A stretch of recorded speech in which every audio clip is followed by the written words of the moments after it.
Ta parole est une lampe à mes pieds, une lumière sur mon sentier. Psaume 119, verset 105. La méditation.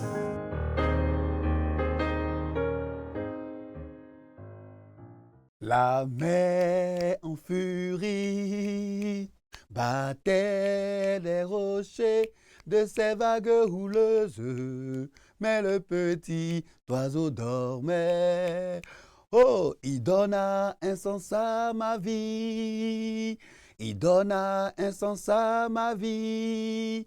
L'éclair flamboyait, le tonnerre regrondait, mais le petit oiseau, dans la fente du rocher, dormait paisiblement, car il a fait la paix. Il a retrouvé son maître Jésus, c'est la joie, le bonheur. Gloire à son nom, alléluia, gloire à son nom, alléluia, alléluia, alléluia, alléluia. Vendredi 10 janvier 2025, la méditation de ce jour nous parlera de ne pas nous soucier, de ne pas nous inquiéter, d'être au calme avec Jésus. Calmos, calmos. Il s'en occupe, d'avoir les regards fixés sur le Maître. Les regards fixés sur le Maître. Et c'est donc pour cela que la Ligue pour la lecture de la Bible nous propose pour ce jour, donc pour ce vendredi 10 janvier 2025, le passage biblique de Matthieu, chapitre 6, du verset 24 jusqu'au verset 34. Matthieu, chapitre 6, du verset 24 jusqu'au verset 34. Voici donc notre texte de méditation. Je vais lire la parole de Dieu dans la version Louis II. Mais avant, prions le Seigneur, s'il vous plaît. Seigneur, je te loue, je te rends gloire. Mon âme est dans la joie parce que tu dis, le petit oiseau dans la fente du rocher dormait paisiblement dans la fente du rocher. Ce petit oiseau qui dormait paisiblement. Mais pourquoi dormait-il paisiblement? Parce qu'il a fait la paix avec toi, parce qu'il avait les regards fixés sur Jésus, parce qu'il était au calme avec toi. Seigneur, voici ce que tu nous demandes. Voici ce que tu nous demandes. Nous allons lire ta parole, nous allons méditer ta parole. Donne-nous de tirer des enseignements, mais mieux, de mettre ces enseignements en pratique pour notre vie. Que ton nom soit béni. Bénis nos téléspectateurs. Bénis ceux qui nous suivent via d'autres canaux. Seigneur, merci parce que tu es grand et tu es puissant. Nous voulons te confier cette méditation. Prends le contrôle et que ton esprit nous inspire au nom de Jésus-Christ. Amen. Matthieu chapitre 6, du verset 24 jusqu'au verset 34. J'espère que vous avez votre Bible, le lecteur de la Bible. Nous allons méditer à l'aide du lecteur de la Bible, manuel de la Ligue pour la lecture de la Bible. Et nous allons aussi prenez un carnet de notes, voilà, pour noter tout ce qu'on va dire. Verset 24. Nul ne peut servir deux maîtres, car ou il haïra l'un et aimera l'autre, ou il s'attachera à l'un et méprisera l'autre. Vous ne pouvez servir Dieu et Mammon. C'est pourquoi je vous dis, ne vous inquiétez pas pour votre vie de ce que vous mangerez, ni pour votre corps de quoi vous serez vêtu. La vie n'est-elle pas plus que la nourriture et le corps plus que le vêtement? Regardez les oiseaux du ciel. Ils ne sèment ni ne moissonnent, et ils n'amassent rien dans des greniers, et votre Père céleste les nourrit. Ne valez-vous pas beaucoup plus qu'eux? Qui de vous, par ses inquiétudes, peut ajouter une coudée à la durée de sa vie? Et pourquoi vous inquiétez au sujet du vêtement? Considérez comment croissent les lys des champs. Ils ne travaillent ni ne filent. Cependant, je vous dis que Salomon même, dans toute sa gloire, n'a pas été vêtu comme l'un d'eux. Ah oui. Si Dieu revêt ainsi l'herbe des champs qui existe aujourd'hui et qui demain sera jeté au four, ne vous vêtira-t-il pas à plus forte raison, gens de peu de foi? Ne vous inquiétez donc point et ne dites pas, que mangerons-nous? Que boirons-nous? De quoi serons-nous vêtus? Car toutes ces choses, ce sont les païens qui les cherchent. Votre Père céleste sait que vous en avez besoin. Cherchez premièrement le royaume et la justice de Dieu, et toutes ces choses vous seront données par-dessus. Ne vous inquiétez donc pas du lendemain, car le lendemain aura soin de lui-même. À chaque jour suffit sa peine. Alléluia! Ah, la parole de Dieu, la parole de Dieu, la parole de Dieu. Je sais que la Bible est vraie. Elle est la parole du Seigneur. Cette parole qui me parle, cette parole qui apporte toute la joie à mon âme et à mon corps. Alors, le lecteur de la Bible, comme nous le savons, toujours nous pose des questions. Et pour la méditation de ce vendredi 10, c'est donc les questions 2 et 4 du lecteur de la Bible. Nous pouvons donner comme titre donc de cette méditation « Dieu pourvoit ». Pourquoi se soucier? Chers téléspectateurs d'Espérance TV, canal 200, pourquoi te soucies-t-il? Et toi aussi qui nous suis via d'autres canaux, pourquoi tu te soucies? Pourquoi? Dis-moi, pourquoi tu te soucies? Alors, nous remarquons que nous sommes toujours dans ce long discours de Jésus qui a commencé en Matthieu, donc 5 jusqu'à Matthieu 7, Matthieu chapitre 5 jusqu'au chapitre 7, ce long discours de Jésus. À cette longueur-là dit toute l'importance que l'évangéliste Matthieu souhaite donner aux paroles de Jésus. Matthieu rapportait comment Jésus s'appropriait la loi, non pour la détourner, mais pour lui donner un sens, pour lui donner du poids. Les Français vont dire pour lui donner du coffre, pour donner du coffre à la loi. La loi, parole d'alliance, fait entrer le croyant dans la logique du royaume du Père, son véritable trésor. Donc, il ne s'agit plus d'obéir d'abord à la loi pour être aimé du Père, mais au contraire, c'est la vie filiale aimée du Père qui devient la source de toute vie croyante. Ce qui suppose donc un choix de vie. Un choix de vie. On va lire les versets 24 et 25. Je vais lire ou relire encore si vous voulez. Nul ne peut servir deux maîtres, car il haïra l'un, aimera l'autre, ou il s'attachera à l'un et méprisera l'autre. Vous ne pouvez servir Dieu et Mammon. C'est pourquoi je vous dis, ne vous inquiétez pas pour votre vie, de ce que vous mangerez, ni pour votre corps, de ce que vous serez vêtus. Voyez, ne vous souciez pas. Ne nous soucions pas. Je dis ça comme ça. Ne nous soucions pas. L'opposition est si radicale qu'elle pourrait nous faire peur. Ne vous souciez pas. C'est un ordre. Ne vous souciez pas. J'essaie de caricaturer. Alors, vaut-il mieux être un chrétien ou une chrétienne pauvre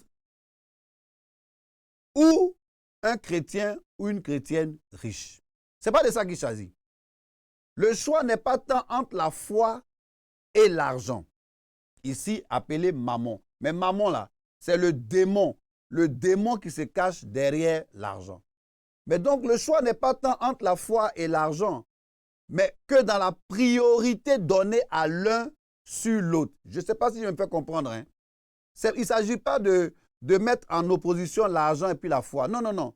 Mais c'est la priorité qu'on donne à l'un sur l'autre. Comme le précédent passage que vous avez certainement lu hier avec mon aîné Raphaël Aoni, on ne peut pas réduire le mot argent à son seul sens premier. Non. Il faut noter que derrière ce terme, derrière l'argent, Ce sont les valeurs mondaines, les valeurs mondaines qui sont désignées. La richesse, la réussite économique, le statut social pouvaient être considérés comme le vrai salut à l'époque. Ce que recherchent les païens. Les païens, eux, ils recherchent le statut social, la valeur économique et autres, l'argent, la richesse. C'est ce que les païens qui recherchent ça, qu'on ne peut voir plus tard. Ce que recherchent donc les païens. De nos jours, beaucoup rêvent de gagner plus pour s'offrir le bonheur. Aujourd'hui, c'est l'argent qui apporte le bonheur. Oui, c'est l'argent qui apporte le bonheur. Ne vous souciez pas. Ces paroles de Jésus ne sont pas de l'ordre d'une foi naïve en la providence. Ça veut dire quoi? Ça veut dire que ce n'est pas des paroles pour dire, bon, on va vivre une foi naïve et puis on s'attend à Dieu. Non, ce n'est pas de ça que Jésus veut parler. Mais bien au contraire, chers téléspectateurs, ces paroles-là témoignent que le croyant ou la croyante que tu es doit vivre non d'une accumulation de ses biens. Et entendez, et comprenez-moi, pardonnez, ce n'est pas l'accumulation des biens là qui fait l'homme, mais c'est de la réception don de Dieu. Est-ce que je me fais comprendre? Il ne s'agit pas de l'accumulation. On ne doit pas vivre d'une accumulation. Accumuler, accumuler, donner, donner, donner. Non. La réception don de Dieu, ce que Dieu nous donne. La foi devient le choix d'un salut que Dieu seul peut offrir. La foi devient le choix d'un salut que Dieu seul peut offrir. Remarquez ici, c'est la soi-disant salvifique. C'est-à-dire quoi? Koudou, c'est quel mot ça encore? Ça veut dire quoi? Ça veut dire qui apporte le salut, qui est capable de sauver. Donc, ce n'est pas la valeur salvifique qui apporte le salut, qui est capable de sauver. C'est ça qu'il faut retenir. Et unique de la réussite terrestre qui est ici critiquée. Il y a un choix à faire. Chers frères, chers sœurs, il y a un choix à faire. Il y a une priorité à donner. Voilà pourquoi, moi, Koudou, je suis toujours choqué. Mais je ne sais pas quand je serai plus choqué, mais je suis toujours choqué. Quand je vois de grands programmes de réussite, de richesse, de percée, de je ne sais quoi encore. Vous savez, une fois, il y a une femme qui est partie à l'église, une sœur en Christ, qui est partie à l'église avec son mari. Son mari est un directeur commercial dans une grande entreprise. Donc, il a fait des grandes études commerciales. Et puis, alors, elle invite son mari à l'église.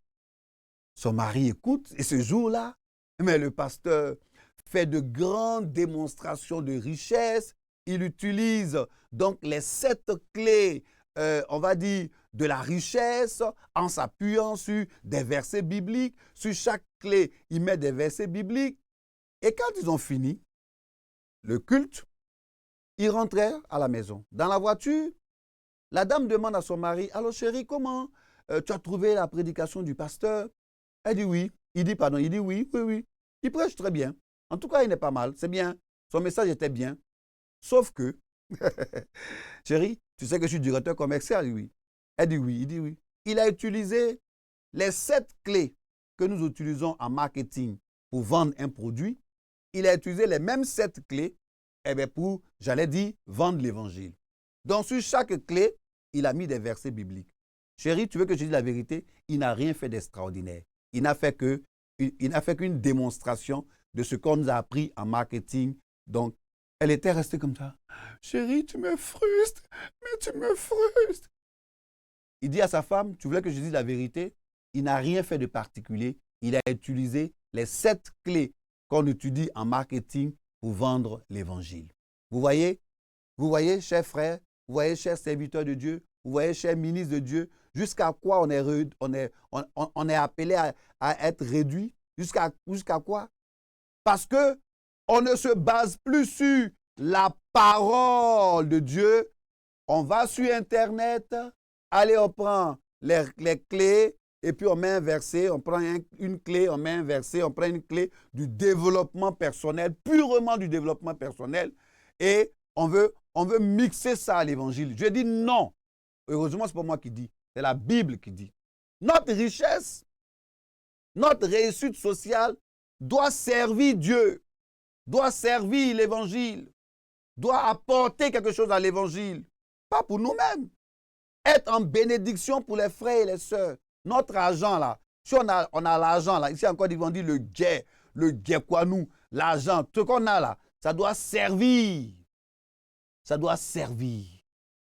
C'est pas pour nous, pour amasser. Jésus suscite la liberté. C'est ainsi qu'il nous montre et révèle tout l'amour du Père dont l'Écriture parle. Et du verset 26 jusqu'au verset 34, 26 jusqu'au verset 34, je ne vais pas lire tous ces versets parce qu'on a déjà lu. On parle au sujet du vêtement. Pourquoi se faire du souci? Chers frères, chères sœurs, pourquoi te fais-tu du souci à cause du vêtement? Regardez-moi, je suis sapé. Sapé, toujours sapé. Je ne me fais pas de soucis. Alors, observons comment poussent les lys des champs. Ils ne travaillent pas, ils ne filent pas, mais sont toujours sapés. Ils sont toujours sapés. Ah, en décembre, l'année dernière, donc le mois dernier, on a vu tous les faux. Tous les faux, faux cils, faux ongles, faux cheveux, faux, tout est faux, tout est artificiel sur nous. Il n'y a rien de vrai, de naturel. Il n'y a rien de la création de Dieu. Entre nous, dites-moi. Qui a dit que quand on a autant besoin d'artifices, d'accessoires, de maquillage, d'accessoires extérieurs, c'est ça, c'est en ce moment qu'on dit qu'on est beau ou qu'on est belle. Chère sœur, tu n'as pas besoin de ça. Tu es déjà jolie. Si tu as un faux, il y en a même qui met faux, il met faux, il porte faux en bas, donc ça gonfle.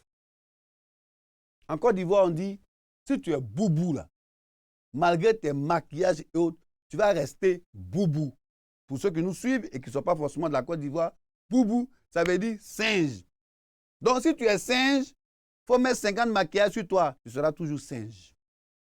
Je vais rendre le témoin d'un frère. Bon, il voulait se marier. Ça s'est passé ici en Côte d'Ivoire. Donc en province, dans une ville qu'on appelle Agny-Bilekro. Il voulait se marier. Mais lui, il avait un critère qui était un peu bizarre. Il voulait marier une sœur, bon, on va dire, qui a, excusez-moi du terme, mais qui a des seins toujours levés, soulevés. Les Anglais vont dire breast up. Ici en Côte d'Ivoire, on dit jazzy. Et puis, alors, la sœur, sachant ça, quand il a commencé à l'approcher, elle ne s'est pas fatiguée. Hein. Elle a pris un soutien-gorge, bien remonté le soutien-gorge, bien. Donc tout était bien remonté. Très jazzy. Et puis ils se marient. On va dire malheureusement. La nuit de noces, ils découvrent que ce n'était pas ce qu'ils voulaient comme organe de la femme. Aujourd'hui, ils ont divorcé. Ils n'avaient pas un bon choix. Mais elle aussi, elle a menti. Elle a utilisé des artifices pour répondre aux critères du frère. Ils ont divorcé aujourd'hui. Édifions-nous avec le verset 33. Cherchez premièrement le royaume et la justice de Dieu, et toutes ces choses vous seront données par-dessus tout. Alléluia, alléluia. Cherchez premièrement le royaume et la justice de Dieu. Chers frères, chères sœurs, si on cherche premièrement le royaume et la justice de Dieu, mais vous voyez, la Bible même, franchement, la Bible, non, c'est la parole de Dieu. La Bible dit, virgule, toute chose, dans le toute chose là, mettez tout ce que vous voulez. Dans le toutes choses, là, c'est un panier ouvert. C'est comme un terrain vierge, comme un chèque en blanc. Vous-même mettez le montant que vous voulez. Le chèque, il est là. Mettez le montant que vous voulez. Le panier, il est ouvert. Mettez tout ce que vous voulez. Mettez voyage, mettez mariage, mettez éducation, mettez réussite. Mettez tout ce que vous voulez. Mais avant, cherchez d'abord le royaume et la justice de Dieu. Voilà ce que Dieu nous demande. Ne nous soucions pas du vêtement. Ne nous soucions pas de comment on va payer la maison. Il s'en occupe. Il s'en occupe. Avec Dieu, on est au calme. On est au calme. Les questions du lecteur, question 2, question 4. Question 2, est-ce que ce passage m'apprend quelque chose sur Dieu le Père, Dieu le Fils, Dieu le Saint-Esprit? Alors, nous voyons que, effectivement, ce passage nous apprend quelque chose sur Dieu le Père. Il nous dit, ne vous inquiétez pas, ne vous souciez pas. La Bible dit, Dieu le Père dit, lui s'occupe des oiseaux, il revêt les lits des champs. Bon, donc, c'est clair, quoi. On appartient à un Dieu qui s'occupe de nous, pour qui nous sommes la prunelle de ses yeux. Voici ce que ça nous apprend sur Dieu, le Père. Y a-t-il un ordre auquel obéir? Oui, il y a un ordre. Le verset 33, c'est un ordre. Le verset 33 dit, cherchez premièrement, l'ordre que le Seigneur nous donne, c'est de chercher premièrement le royaume et la justice de Dieu. Et puis toutes choses nous seront données par-dessus tout. C'est un ordre. Il faut chercher. Finis de chercher, puis tu vas voir. Mais ainsi Dieu a l'épreuve. Vis pour lui, tu vas voir ce qu'il va faire. Il va s'occuper de toi. Il va te vêtir. Il va t'habiller. Il va te donner tout ce dont tu auras besoin. Tu n'auras pas besoin de te soucier parce qu'il s'occupe de toi. Comme le petit oiseau dans la fente du rocher qui dort paisiblement parce qu'il a fait la paix avec Dieu. Sois comme le petit oiseau. Ne t'occupe pas. T'occupe pas. Laisse tomber. Dieu s'en occupe. Alléluia. Nous allons lire le commentaire du lecteur de la Bible. Alors, ce commentaire est signé de nos frères Raphaël Bikuta et notre sœur. Donc, Raphaël Bikuta. Alors, je vais lire Raphaël Bikuta et puis notre sœur Huguette Blandine Mouanda. Voilà, notre sœur Huguette Mouanda. C'est eux qui ont écrit le commentaire. Donc voilà, je bénis la vie de tous les rédacteurs du commentaire de la Bible, du lecteur de la Bible. Dieu pourvoit. Servir à la fois Dieu et Mammon est incompatible. Comme un esclave ne saurait satisfaire deux maîtres, inévitablement, il préférera l'un d'eux, chacun ayant des objectifs différents de l'autre. Il en est de même entre Dieu et Mammon. Les penchants pour les choses temporelles sont une forme d'idolâtrie. Ils constituent un obstacle au règne de Dieu sur nos vies. Rassure-toi d'être entièrement au service de Dieu seul. Arrête-toi et prie pour ta consécration totale. Quels sont les sujets d'inquiétude fréquents? Dieu le Père pourvoit aux besoins de ceux qui placent leur confiance en lui, de ceux qui l'adorent et le servent sincèrement. Les soucis de la vie et les inquiétudes sur l'avenir traduisent une certaine ignorance de l'amour de Dieu. Ils expriment le doute en sa puissance et en sa capacité de pouvoir aux besoins de ses enfants. Dieu, dans sa bonté, prend soin de ces créatures qui n'ont qu'une vie éphémère. Il serait déraisonnable de s'inquiéter du vêtement et de la nourriture de demain. Sur quoi te lamentes-tu aujourd'hui? Aie le courage de tout déposer aux pieds de Jésus-Christ. Tout homme créé à l'image de Dieu vit dans la perspective du bonheur éternel. Ainsi, Dieu doit être notre préoccupation première. Il est le Père céleste qui connaît les besoins fondamentaux de ses enfants. Le lecteur nous donne un conseil. Ne privons pas Dieu de l'adoration qui lui est due pour nous laisser entraîner par les inquiétudes de la vie et sombrer dans la recherche anxieuse du bonheur temporel. Si vous nous prenez en marche, vous suivez la méditation avec la Ligue pour la lecture de la Bible. Et Matthieu 6, du verset 24 jusqu'au verset 34, est donc notre texte de méditation. Alors, si nous évoluons, nous pouvons comprendre que, donc, Matthieu 6, du verset 24 jusqu'au verset 34, voici ce qui a été notre texte de méditation. Seigneur, je te bénis, je te loue, je te rends toute la gloire. Merci pour la méditation de ta parole. Seigneur, tu nous dis de ne pas nous inquiéter. Nous voulons mettre cela en pratique. De ne plus regarder à l'extérieur, mais d'avoir les yeux fixés sur toi. De déposer aux pieds de Jésus tout ce qui peut nous accabler. Seigneur, merci. Nous voulons mettre ces paroles en pratique pour ce jour et les jours à venir. Au nom de Jésus-Christ. Amen. Voilà, que le Seigneur nous soutienne et nous encourage encore à regarder à lui seul. Si nous évoluons à regarder à lui seul, je voudrais bénir la vie de tous nos collaborateurs ici, bénir la vie de mon réalisateur qui est toujours au point et de toute l'équipe donc de réalisation. Que Dieu vous bénisse. Shalom. Ta parole est une lampe à mes pieds, une lumière sur mon sentier. Psaume 119, verset 105. La méditation.